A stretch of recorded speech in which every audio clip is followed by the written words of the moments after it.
Selama 10 tahun terakhir ini, mata uang Turki, lira, bisa dibilang hancur lebur. Dan ini bukan kecelakaan. Ini adalah kisah tentang sebuah pertaruhan politik yang sangat berbahaya, teori ekonomi yang nggak lazim, dan gimana hancurnya kepercayaan pasar bisa melumpuhkan sebuah negara. Oke, coba kita lihat skalanya biar kebayang. Grafik ini nunjukin betapa parahnya kejatuhan lira. Coba bayangin deh, tahun 2015, 1 dolar AS itu nilainya sekitar 2,7 lira. Maju ke tahun 2023, Anda butuh hampir 30 lira buat beli 1 dolar yang sama. Ini bukan lagi sekedar turun ya, ini namanya kehancuran nilai mata uang. Nah, pertanyaannya kan jelas, kok bisa separah ini? Gimana ceritanya sebuah mata uang bisa kehilangan nilainya sebegitu banyak? Yuk kita bedah bareng-bareng, langkah demi langkah, biar kita paham apa yang sebenarnya terjadi di balik layar. Kehancuran ini tuh nggak terjadi tiba-tiba. Mari kita lihat bahan utamanya. Akar masalahnya itu ada di fondasi ekonomi Turki yang dari sananya emang udah rapuh, yang kemudian ibaratnya disiram bensin sama sebuah teori ekonomi yang sangat-sangat aneh. Sumber kita ini nunjukin ada 4 kelemahan mendasar.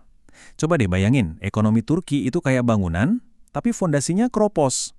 Supaya bisa tetap berdiri dan tumbuh, bangunan ini butuh terus-terusan disuntik dana dari luar negeri. Nah, ini yang bikin dia rentan banget.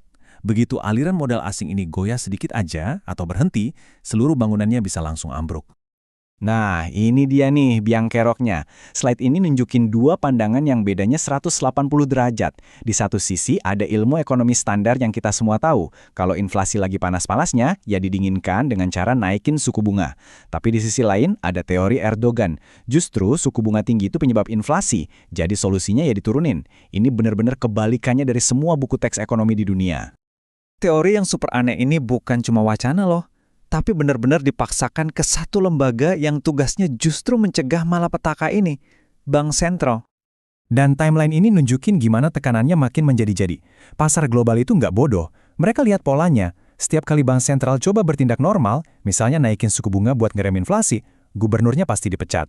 Puncaknya itu Maret 2021. Pemecatan yang mengejutkan ini jadi sinyal pamungkas buat para investor kalau bank sentral udah nggak independen lagi. Udah, game over. Jadi coba kita rangkum dari sudut pandang investor ya. Senjata utama buat lawan inflasi yaitu naikin suku bunga dilarang dipakai. Pemerintahnya kelihatan cuek sama nilai lira, udah gitu negaranya punya banyak utang. Buat investor, ini kombinasi maut. Sinyalnya udah jelas banget, risiko di Turki ketinggian, ya udah mending cabut aja. Oke, jadi kenapa sih seorang pemimpin mau ambil kebijakan yang jelas-jelas bikin investor lari? Nah, ini yang disebut sebagai pertaruhan politik tingkat tinggi. Tabel ini jelas banget nunjukin perhitungannya. Ambil untung jangka pendek, tutup mata sama resiko jangka panjang yang gede banget. Suku bunga rendah itu bikin pinjaman jadi murah, sektor konstruksi jadi ngebut, dan ekonomi seolah-olah tumbuh kencang. Ini cara instan buat jaga dukungan politik, tapi ada harga mahal yang sengaja nggak mau dilihat. Tapi, ya namanya juga risiko, nggak bisa diabaikan selamanya. Cepat atau lambat, tagihannya pasti datang.